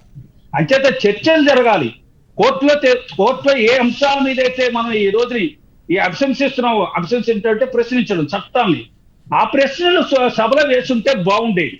వేసుంటే అక్కడ క్లారిటీ వచ్చిండేది, ఎక్స్ప్లెనేషన్ ఇచ్చిండేవారు, సంజయ్ ఇచ్చిండేవారు. లేదా చట్టాలకి సవరణ తీర్మానాలు ప్రతిపాదించవచ్చు అప్పుడే. పోలేండి ఆ వ్యవహారాలు ఏం జరగకుండా అలవాటు తప్పిపోయింది ప్రజాస్వామ్య దేశంలో. మన దేశంలో ముఖ్యంగా తెలుగు రాష్ట్రాల్లో చట్టసభలలో చర్చలు అలవాటు సాంప్రదాయం నుంచి పక్కన జరుపుకుని తిట్లు, భూత పురాణాలు, అల్లర్లు, మైకులు విడిచేసుకోవడాలు, సభను సజావుగా సాగనివ్వడాలు జరుగుతున్నాయి. ఇది ఏ పార్టీ అధికారంలో ఉంది? తెలుగుదేశమా, వైసీపీయా, బీజేపీయా, టీఆర్ఎస్ అని మనం ఆలోచించద్దు. ఏ ప్రభుత్వ అధికారంలో ఉన్నా సభలో జరుగుతున్న విధానం ఇదే. ఆ విధానాన్ని చూసే మనం ఇవాళ బాధపడుతున్నాం. రైట్. కాబట్టి ఈవేళ ప్రభుత్వం తను చేసిన చట్టాన్ని తను ఉపసంహరించుకుంది, ఇట్స్ రైట్. కాబట్టి తర్వాత ఏం చేయదలుచుకున్నది అన్నది ఆలోచించాలి. రైట్. ప్రస్తుతం అమరావతిలో కొంతమంది రైతులు ఉన్నారు, అక్కడ వారితో మాట్లాడే ప్రయత్నం చేద్దాం. ఈ నిర్ణయం తర్వాత రైతులు ఏమంటున్నారో పూర్తి వివరాలు అందించేందుకు మా ప్రతినిధి చరిత్ర కుమార్ లైవ్లో సిద్ధంగా ఉన్నారు. చరిత్ర కుమార్, అక్కడ రైతులు ఏమంటున్నారు ఈ నిర్ణయానికి సంబంధించి? పూర్తిగా జగన్ ప్రకటన చేసే వరకు కూడా నమ్మేటువంటి పరిస్థితి లేదంటూ కూడా కొంత వినపడుతుంది, ఏమంటున్నారు? ఇప్పుడు మనం రాజధాని అమరావతి రైతులు పాదయాత్ర జరుగుతున్నటువంటి ప్రాంతంలో ఉన్నాం. కావలి ప్రాంతంలో ఉన్నాం. ఇక్కడ రాజధాని రైతుల పాదయాత్రతోటి గత స్టార్టింగ్ నుంచి కూడా నడుస్తున్నటువంటి ఈ ప్రాంత రైతు దామ మహేష్ గారితో ఉన్నాం. ఏంటి సార్, ఏమనుకుంటారు మీరు? జై అమరావతి 705 రోజులుగా జరుగుతున్నటువంటి దీక్ష గాని 22 రోజులుగా జరుగుతున్నటువంటి మహా పాదయాత్ర గాని మేము జైత్ర యాత్ర అవుతుందని చెప్పి భావించాము. న్యాయస్థానం నుంచి దేవస్థానం వరకు చేసేటువంటి పాదయాత్ర ఏదైతే ఉందో ఈ రోజున జనం నేరాంగాలు తొలగుతా ఉంటే అడుగడుగున రాష్ట్ర ప్రజలు అందరూ కూడా దీంట్లో పాల్గొంటా ఉంటే ప్రభుత్వం దిగి వచ్చి ఈ రోజున కోర్టు నుంచి ఏదైతే నిర్ణయం వస్తుందో అని గమనించి ఈ రోజున మేము దీనికి 3 రాజధానులకి కాకుండా ఏకైక రాజధాని అమరావతి అని చెప్పని ప్రకటిస్తామని చెప్పడం జరుగుతా ఉంది. కానీ దాని మీద మాకు ఏ మాత్రం నమ్మకం కుదరడం లేదు. స్వయంగా ముఖ్యమంత్రి గారే చెప్తే తప్పక దీన్ని మేము నమ్మలేని పరిస్థితి. ఏదేమైనా మా పాదయాత్ర మాత్రం తిరుపతి వరకు కొనసాగుతుంది.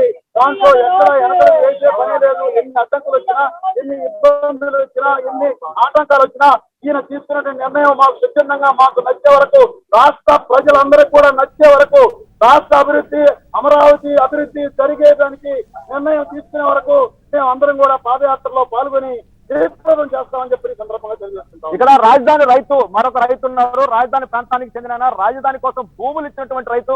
ఆ రైతుతో మాట్లాడే ప్రయత్నం చేద్దాం. జేఎం రావుత్ అండి. ముఖ్యంగా ఆంధ్ర రాష్ట్ర ప్రజలందరూ కూడా మీరు గుర్తుపెట్టుకోవాలి, మేమైతే ఈ రైతులు తలపెట్టినటువంటి మహాపాదయాత్ర న్యాయస్థానం దేవస్థానం పాదయాత్రకి వెళ్ళడం జరుగుతోంది. కావల్లో ఉన్నాం మేము ఈ రోజు. అయితే జగన్మోహన్ రెడ్డి గారు అర్థాంతరంగా మా మీద ప్రేమ చూపిస్తా ఉన్నాడు. ఎలా చూపిస్తా ఉన్నాడు? ఇది కపటమైన ప్రేమ అని చెప్పి మేము అనుకుంటా ఉన్నాం. ఎందుకంటే అతనికి చెప్పిన మాట ఏది కూడా నిజం కాదండి. మాట తప్పదన్నాడు, అలా మాట చెప్పాడు. అలానే కరెంట్ ఛార్జీలు పెంచన్నాడు, పెట్రోల్ ఛార్జీలు పెంచాలన్నాడు. అన్ని విధాలుగా కూడా అన్ని అబద్ధాలు చెప్పాడు. ఎందుకంటే రైతులకి ఇక్కడ అమరావతి చంద్రబాబు నాయుడు కంటే కూడా మంచి రాజధాని కట్టి చూపిస్తానని అన్న మాటలను బట్టి మేము నమ్మాం. ఇవాళ అనేక మంది మంత్రులుగా ఎమ్మెల్యేలు ఉన్న వ్యక్తులు కూడా చాలా మంది చెప్పారు, మా నాయకుడు ఇక్కడ ఇల్లు కట్టుకున్నాడు కాబట్టి ఇక్కడ అమరావతిని అభివృద్ధి చేస్తారని చెప్పడం కూడా జరిగింది. అటువంటి కళ్ళబొల్లి మాటలన్నీ నమ్మి రాజధాని ప్రాంతంలో ఉన్న ప్రజలందరం కూడా ఓట్లేయటం జరిగింది. కానీ ఈ మహాపాదయాత్రలోనే మాకు శుభం జరుగుతుందని చెప్పి మేము అనుకున్నాం. ఈ యొక్క కావలి వచ్చే వరకు మాకు ఈ పరిణామం జరగడం శుభ అయినప్పటికీ కూడా మేమైతే సంతోషంగా లేము. ఎందుకంటే జగన్మోహన్ రెడ్డి గారిని కానీ కేబినెట్ మంత్రులు కానీ మేము పూర్తిగా నమ్మట్లా. ఎందుకు నమ్మట్లేదంటే ఏకైక రాజధాని అమరావతిని కొనసాగించే వరకు కూడా మేము మా యొక్క ఉద్యమాన్ని మేము ఆపం. ఈ పాదయాత్ర కూడా తిరుమల తిరుపతి దేవస్థానం చేరే వరకు కూడా మా పాదయాత్రను ఆపం. జై అమరావతి, జై అమరావతి. ఇప్పుడు మనం ఈ పాదయాత్ర దగ్గర నుంచి మాట్లాడుతున్నాం. రైతులు ఎట్టి పరిస్థితుల్లో కూడా ప్రభుత్వం నుంచి స్పష్టమైనటువంటి ఆదేశాలు, స్పష్టమైనటువంటి ప్రకటన వచ్చేదాకా కూడా మా పాదయాత్రని కొనసాగిస్తాం, మా పోరాటం కొనసాగిస్తామని చెప్తున్నారు. Over to studio. Chitra Kumar, so మొత్తానికి అక్కడ రైతులు కూడా చెప్తుంది ఏంటంటే అదే పూర్తిగా నమ్మేటువంటి పరిస్థితి లేదు. దీనికి సంబంధించి ఇంకా మాకు సమయం కావాలంటూ కూడా వాళ్ళు చెప్తున్న పరిస్థితి. రైట్ సునీల్, ఇక్కడ మంత్రి పెద్దిరెడ్డి కూడా కీలకమైనటువంటి వ్యాఖ్యలు చేసినట్టుగా సమాచారం అందుతుంది మనకు. సో ఇది ఒక ఇంటర్వెల్ మాత్రమే, ఉపసంహరణకు సంబంధించి నిర్ణయం 3 రాజధానుల నిర్ణయం అదే విధంగా కొనసాగుతుందంటూ మంత్రి పెద్దిరెడ్డి మాట్లాడినట్టుగా మనకు సమాచారం తెలుస్తుంది. అలాగే కొడాలి నాని ఇంతకుముందు అన్నటువంటి విషయాల గురించి కూడా మనం మాట్లాడుకున్నాం. సో ఎలా చూడవచ్చు అంటారు దీన్ని? మంత్రి Peddireddy Ramachandra Reddy is number 2 in YS Jagan క్యాబినెట్లో ఆయన నెంబర్ 2 పొజిషన్లో ఉన్నాడు. Senior most legislator. తర్వాత అంతకుముందుకు ఉమ్మడి ఆంధ్రప్రదేశ్లో కూడా మినిస్టర్గా పనిచేసినవాడు. బొత్స సత్యనారాయణ, పెద్దిరెడ్డి రామచంద్రరెడ్డి వీళ్ళంతా కూడా అప్పుడు వైఎస్ క్యాబినెట్లో, రోషయ్య క్యాబినెట్లో మంత్రులుగా ఉన్నవాళ్ళు. సో ఇప్పుడు కూడా వీళ్ళిద్దరూ సీనియర్ మోస్ట్ మినిస్టర్లు కొంత ప్రభుత్వ విధానం ఏంటి అనేది వీళ్ళు చెప్పగలుగుతారు. మంత్రి పెద్దిరెడ్డి రామచంద్రరెడ్డి చెప్పిందంటే ఈ 3 రాజధానుల విధానపరమైన నిర్ణయం, ఈ నిర్ణయం నుంచి వైఎస్ జగన్ ప్రభుత్వం వెనక్కి పోతుందని అయితే అనుకోవడం లేదు. వైఎస్ఆర్ పార్టీ వర్గాలు కానీ ఇతర రాజకీయ వర్గాలు కానీ కొద్దిమంది ఎవరు అమరావతిలోనే రాజధాని ఉండాలనేటువంటి వాళ్ళు మాత్రం, ఈ డిమాండ్ చేస్తున్న వాళ్ళు మాత్రం ఈ ప్రభుత్వ నిర్ణయాన్ని సరిగ్గా పసిగట్టలేకపోయారేమో అని చెప్పేసి అనిపిస్తోంది. ఇప్పుడు మంత్రులు మాట్లాడుతున్న దాన్ని బట్టి చూస్తుంటే, అంటే వాళ్ళు ఈ 3 రాజధానుల కాన్సెప్ట్కి అట్లాగే అభివృద్ధి వికేంద్రీకరణ విధానానికే కట్టుబడి ఉన్నారనిపిస్తోంది. ఇప్పుడు కోర్టులో ఎందుకు ఉన్న పలంగా ఈ విధంగా మేము ఆ బిల్లును రద్దు చేస్తున్నామని చెప్పడానికి కారణం ఏంటంటే, ఇప్పటిదాకా మనం అనుకుంటున్న ప్రొసీజరల్ రాంగ్స్, ఈ బిల్లులను ఆమోదించడంలో కొన్ని విధానాలను సరిగ్గా పాటించలేదు. అసెంబ్లీలో ఏ బిల్ అయినా బైకామరల్ సిస్టమ్ ఉన్నప్పుడు, అంటే 2 సభలు ఉన్నప్పుడు, ఇటు అసెంబ్లీ అటు కౌన్సిల్ 2 ఉన్నప్పుడు రెండిట్లో ఆమోదం పొందాల్సి ఉంటుంది. కౌన్సిల్లో అప్పుడు 2019లో 2020లో వైసీపీకి మెజార్టీ లేదు, టీడీపీకి మెజార్టీ ఉంది. అప్పుడు దాన్ని వీటో చేసింది కౌన్సిల్.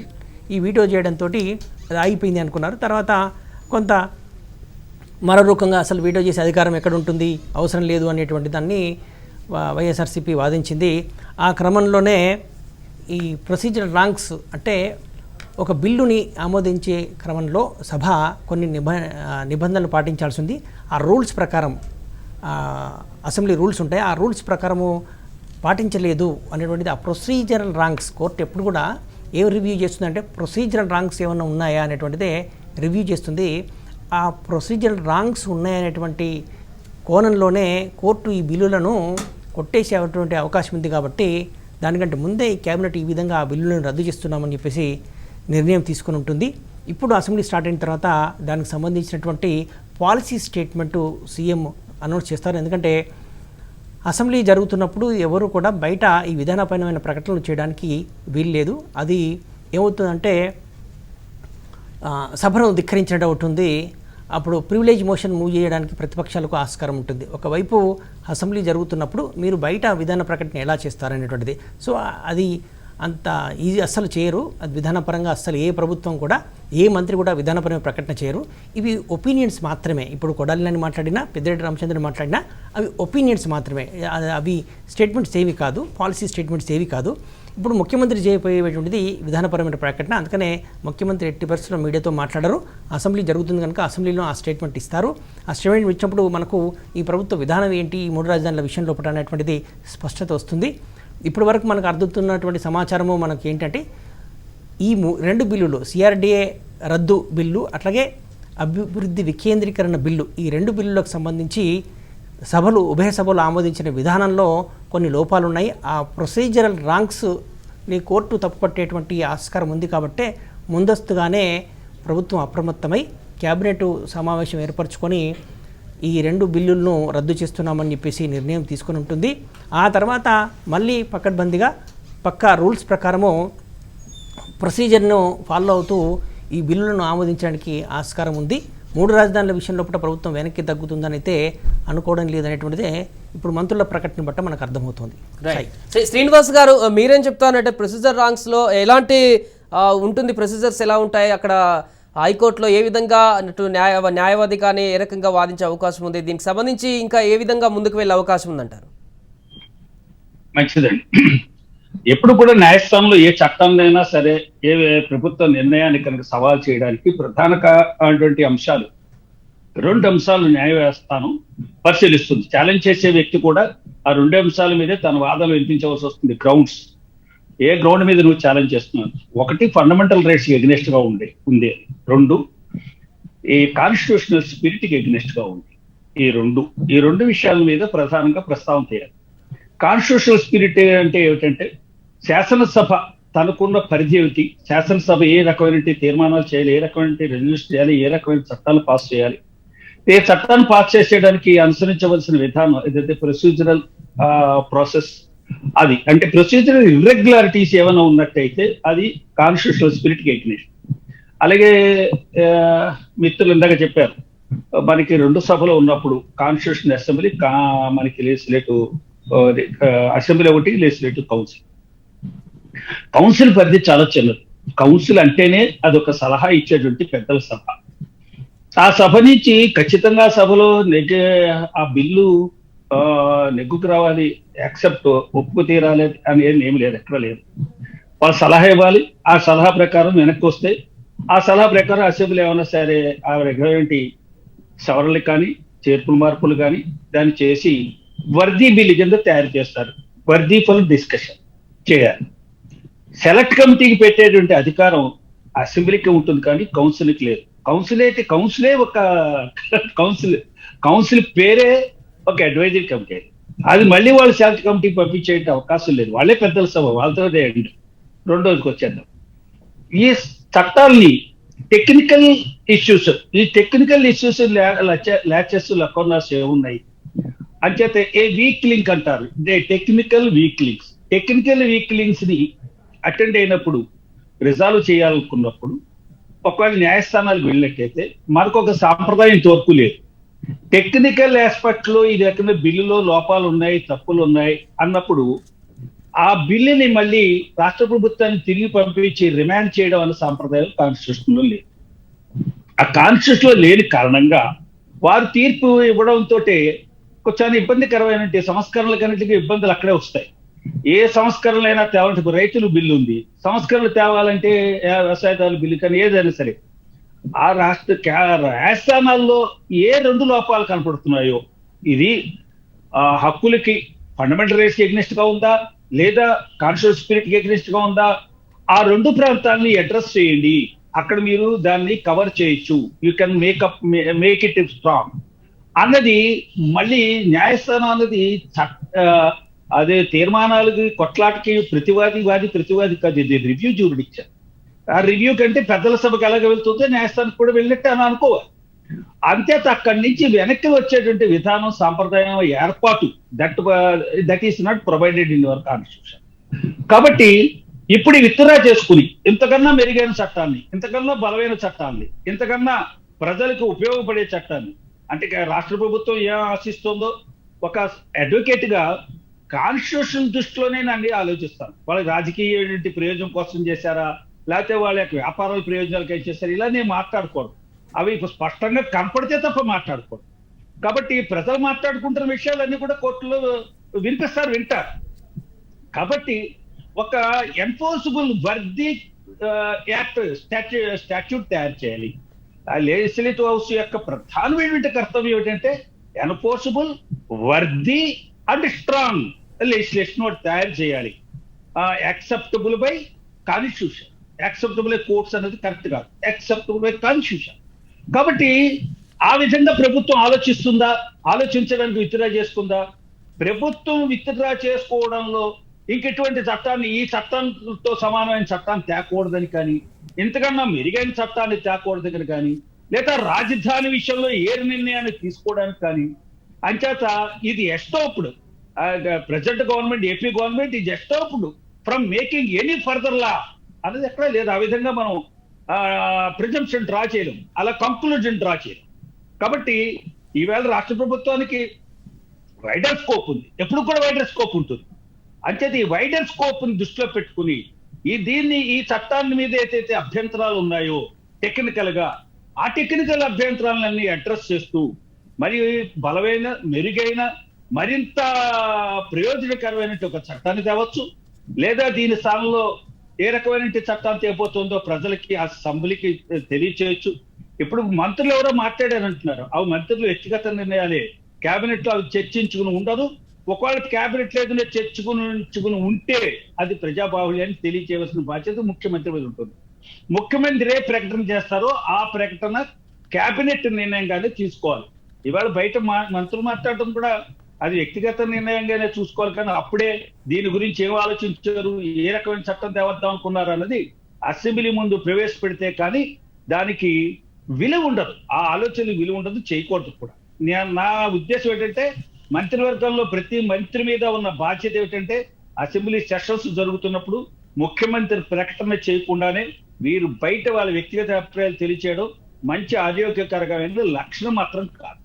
రైట్. సో పార్థసారథి గారు, సో ఇంకా జగన్ మాట్లాడితే వరకు కూడా క్లారిటీగా మనం చెప్పలేం, కానీ మంత్రులు మాట్లాడేటువంటి వాళ్ళు ఇస్తున్న లీక్స్ని బట్టి అయితే మనకు అర్థమవుతుంది క్లియర్గా, కొంత టెక్నికల్ ప్రాబ్లం ఉండడం వల్లనే ఉపసంహరణ చేసుకుంటున్నాము, యథావిధిగా 3 రాజధానుల ప్రక్రియ కొనసాగుతూనే ఉంది అనేటువంటి విధంగానే వీళ్ళ యొక్క లీక్స్ని చూస్తే అర్థమవుతుంది. సో ఎలా చెప్పొచ్చు అంటారు దీన్ని? నేనైతే అదే అనుకుంటున్నానండి. వాస్తవంగా అయితే నేనైతే అదే అనుకుంటున్నా. ఎందుకంటే జగన్ గారి వ్యవహారంలో అనేక సందర్భాల్లో మనం చూసాం ఒక మొండి పట్టుదల. కాకపోతే నేనైతే ఏం నమ్మానంటే అసెంబ్లీ సాక్షిగా చెప్పాడు కాబట్టి ఇది చేస్తాడు అని చెప్పేసి అనుకున్నాం. అయితే ఇక్కడ వచ్చేది ఏంటంటే 3 ప్రాంతాలు డెవలప్మెంట్ చేయడానికి అనేటువంటి పేరు మీద కొంతమంది ప్రజల్ని కొంతమంది దానికి అట్రాక్ట్ అయినటువంటి వాళ్ళు కూడా ఉంటారు. అయితే ఇక్కడ ఏంటంటే నమ్మించి నమ్మక ద్రోహం చేయడం అనేటువంటిది కరెక్ట్ కాదు. ఈ విషయాన్ని నేను జగన్ గారికైనా చెప్తున్నాను, చంద్రబాబు నాయుడు గారికైనా చెప్తున్నా.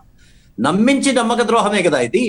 ఏవి చంద్రబాబు నాయుడు గారు చేసిందే నమ్మించి నమ్మక ద్రోహం ఏంటంటే వచ్చిన తర్వాత 1500 కోట్లు కేంద్ర ప్రభుత్వం ఇచ్చిన తర్వాత 4% సెస్ తెచ్చిన తర్వాత మాక్సిమం అయితే ఒక 3-4 వేల కోట్ల రూపాయల్లో ప్లాట్లు డివైడ్ చేసేసి ఉండొచ్చండి. ఎవరెవరికి వాళ్ళకి అలాట్ చేశారో వాళ్ళు ఇప్పటికే సంస్థలన్నీ పెట్టిన తర్వాత అక్కడ డెవలప్మెంట్ ఆల్రెడీ వచ్చేసింటే కదా వైఎస్ఆర్ జగన్ కూడా ఆ యొక్క నిర్ణయం తీసుకునేటువంటి అవకాశం ఉండేది కాదు. ఎప్పుడైతే ఇతనికి ఆ పని చంద్రబాబు నాయుడు చేయలేదో దాన్ని అవకాశం కింద తీసుకొని జగన్ గారు అసెంబ్లీ సాక్షిగా ఏదైతే చెప్పాడో దానికి తూట్లు పొడిచాడు. 33,000 ఎకరాలు మనం తీసుకుంటున్నామండి, రైతులను అడిగినప్పుడు వాళ్ళు ఇచ్చారు. ప్రతిపక్ష పార్టీగా మీరు కూడా సపోర్ట్ చేశారు. ఈ రోజు ఏ మొహం పెట్టుకుని, అంటే మారల్ నీతి నియమాలు లేకపోతే భగవంతుని మీద ఉండేటువంటి ఒక నమ్మకం వీటి మీద తీసుకుంటే ఎవడైనా సరే దాన్ని వెనక్కి పోతాడా? వెనక్కి పోవాలని అనుకోండి, రియల్ గా వెనక్కి పోవాలని జగన్ గారు అనుకున్నారు. 33,000 మంది రైతులని కూర్చోబెట్టి, అయ్యా మీకు దీనికన్నా ఇక్కడ మేము డెవలప్మెంట్ చేస్తాం, అసెంబ్లీ ఇక్కడ ఉన్నా కూడా మేము అన్ని డెవలప్మెంట్ చేస్తాం, ఇదిగో ఇప్పటి నుంచినే మేము మొదలు పెడుతున్నాం, ఇక్కడ ఇంకా బ్రహ్మాండంగా వస్తుంది, మీరు ఆ రోజు ఏదైతే కోరుకున్నారో ఆ విధమైన లాభం వస్తుంది అని చెప్పి నచ్చజెప్పి నమ్మకం కలిగించి చేసి ఉంటే అప్పుడు అతను హీరో అవుతాడు. ఇప్పుడు అతను జీరో అండి. ఎప్పుడైతే అసెంబ్లీ సాక్షిగా మాట చెప్పి చేయలేకపోయాడో వాళ్ళని జీరోగానే భావించాలి. కాబట్టి జగన్ గారికి ఈ మొండి వ్యవహారంలో, అందుకే నేను ఆ రోజు ఈ క్షణం వెంటనే ఇది ఏదో ఒక రకమైనటువంటి స్ట్రాటజీ ఉంటుంది తప్ప పూర్తిగా కాదు. కాబట్టి అమరావతి కావాలనుకునేటువంటి విషయంలో భారతీయ జనతా పార్టీ స్టాండ్ కరెక్టే, రైతుల యొక్క స్టాండ్ కూడా కరెక్టే. దాన్ని చట్టపరంగానే ఏదైనా సాధించి ఖచ్చితంగా దీంట్లో చట్టపరంగా ఒక బిలీఫ్ మీద ఉన్నటువంటి దాని మీద అనేటువంటి ఒక పద్ధతిలో మాత్రమే జరగాల్సినటువంటి ఒక అవసరం ఉంది. ఆ విధంగా కోర్టు ద్వారా వస్తే తప్ప ఇంకేది కాదు అని నేనైతే నమ్ముతున్నా. ఎందుకంటే జగన్ గారి విషయంలో నాకు స్పష్టంగా తెలుసండి, నా పక్క కాన్స్టిట్యున్సీనే కాబట్టి నాకు స్పష్టంగా తెలుసు. వారికి ఒక రకమైనటువంటి మొండితనం అనేటువంటిది ఉంది. మామూలుగా వారి యొక్క దీంట్లో రాష్ట్రానికి 10 లక్షలు నష్టమవుతున్నా, నా కార్యకర్తకి నా వ్యక్తికి 10,000 రూపాయలు లాభం వస్తున్నా కూడా దీనికే ప్రాధాన్యత ఇస్తారు తప్ప రాష్ట్రానికి వాళ్ళు ప్రాధాన్యం ఇవ్వరు. అదే ప్రాధాన్యతతోనే ఈ రోజు తన యొక్క బ్యాచ్ అంతా కూడా విపరీతంగా దోచుకునేటువంటి దానికి అవకాశం ఉన్న పథకాలు తీసుకొని వచ్చి ప్రజలకు మాత్రం ప్రజల ఆస్తులు తాకట్టు పెట్టి ప్రజలకు పంచుతూ ఉన్నారు. ఇది ఒక రకమైన క్లియర్ స్ట్రాటజీ, అంతే. అది ఆ స్ట్రాటజీలో వాళ్ళు సక్సెస్ఫుల్ గా ఉన్నారు. ఎందుకు మనం అందరం ఇచ్చాం కదా 151 సీట్లు, మరలా ఎమ్మెల్యే తర్వాత పంచాయతీలో ఇచ్చాం కదా, అలాగే మళ్ళీ మున్సిపాలిటీలో కూడా ఇచ్చాం కదా. కాబట్టి వాళ్ళకి ఏముంది, మాకు ఎంత ఓట్లు రావాలనో అంతమందికి మేము డబ్బులు పంచుతున్నాం. అవసరమైతే ఇప్పుడు సంపాదించిండే దాంట్లో గతంలో 2,000 ఇచ్చాం, ఇప్పుడు అవసరమైతే 10,000 ఇస్తామనేటువంటి నమ్మకంతో వాళ్ళు ఉన్నారు. ప్రజలందరూ కూడా మేల్కొని పని చేయాలా. అయితే ఇక్కడ రెండోది కూడా మళ్ళా నేను పదే చెప్తున్నా, చంద్రబాబు నాయుడు మీద విశ్వాసం పూర్తిగా పోయింది. చదువుకున్నటువంటి వాళ్ళకి, యువకులకి, వీళ్ళందరికీ కూడా పోయింది.